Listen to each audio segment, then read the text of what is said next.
belangrijkste nieuws uit Curaçao in het Nederland. Access Journaal, vers van de pers.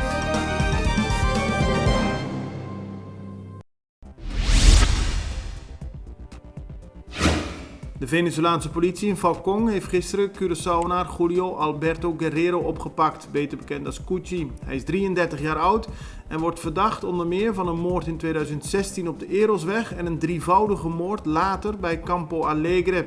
Cuchi zou deze moorden hebben gepleegd in opdracht van de Colombiaanse drugsmafia.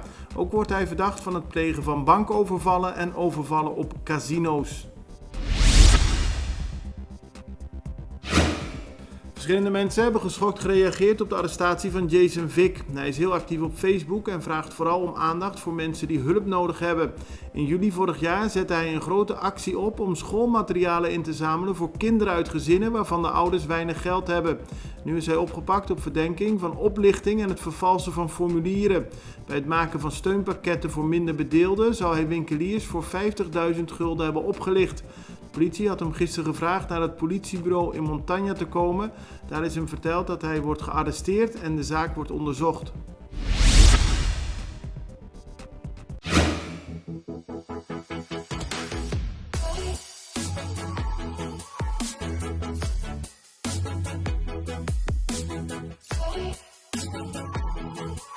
Ora você cabe trem, automaticamente botem roupa e hamburger. E se você gosta pão, escorre saber. Escorre e safet. E tem roupa e fibra. E do nabo energia beco para perder. E tem proteína para regenerar o músculo. Não. Panaderia Isa. Para o healthy lifestyle. Op Aruba zijn volgens de overheid gisteren meerdere coronavariaties ontdekt. Het gaat om zeker 10 gevallen van de Britse variant van COVID-19 en daarnaast 3 van de California West Coast mutatie. Dat blijkt uit analyses van het Nederlandse RIVM. Het betreft besmettingen die in januari zijn vastgesteld en alle betreffende personen zijn inmiddels virusvrij, zo laat de Arubaanse overheid weten. De mutatie van California West Coast is relatief nieuw. Amerikaanse pers schrijft dat het een erg besmettelijke mutant is. Het Curaçaose parlement heeft gisteren vergaderd in een openbare vergadering. Dat was mogelijk omdat MFK-parlementariër Jacinta Constancia zich had ingeschreven hiervoor. In de afgelopen periode weigerde de oppositie mee te werken om het gewenste quorum van 11 statenleden te bereiken. Constancia zei zelf dat ze eerder niet op was komen dagen vanwege ziekte en een overlijden in haar familie. Wat haar betreft was er geen sprake van een boycott. De coalitie hoopt nu deze week de geloofsbrieven in te kunnen dienen van Emilio Capriles, zodat ze de openstaande positie van de PAR-fractie in kan nemen.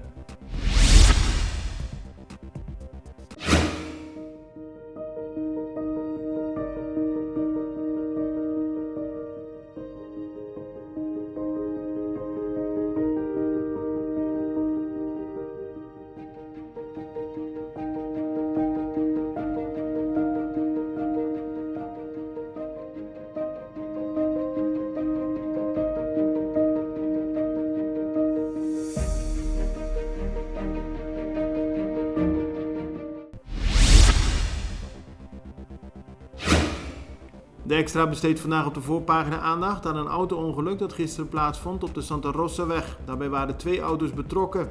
Een van de wagens is een pick-up en die kwam op zijn kop terecht. De 2 inzittenden konden niet uit eigen beweging uit de auto komen en daarvoor was de brandweer nodig. Curaçao heeft gisteren het At Home in Curaçao project gepresenteerd. Buitenlanders kunnen hier komen werken als remote worker of digital nomad. Maar ook wordt gericht op welgestelde investeerders. Die kunnen een vergunning krijgen om 6 maanden of 12 maanden achter elkaar hier te verblijven. Dat heeft minister Steven Martina van Economische Ontwikkeling tijdens een persconferentie gezegd. Curaçao stelt zich volgens hem daarmee open als tropische woon- en werkomgeving. Hij denkt dat hiermee een flinke bijdrage aan de economie kan worden geleverd. De Nederlandse inzending voor de Oscars staat niet meer op de shortlist voor de categorie International Film. Dat heeft de organisator The Academy bekendgemaakt. De film van regisseur Etje Yanga met onder andere Evelyn Jackson-Hoy, Tiara Richards en Felix de Roy werd geselecteerd uit 13 Nederlandse aanmeldingen. Bourado ging in september in première op het Nederlandse Filmfestival en werd daar bekroond met het Gouden Kalf voor de beste film.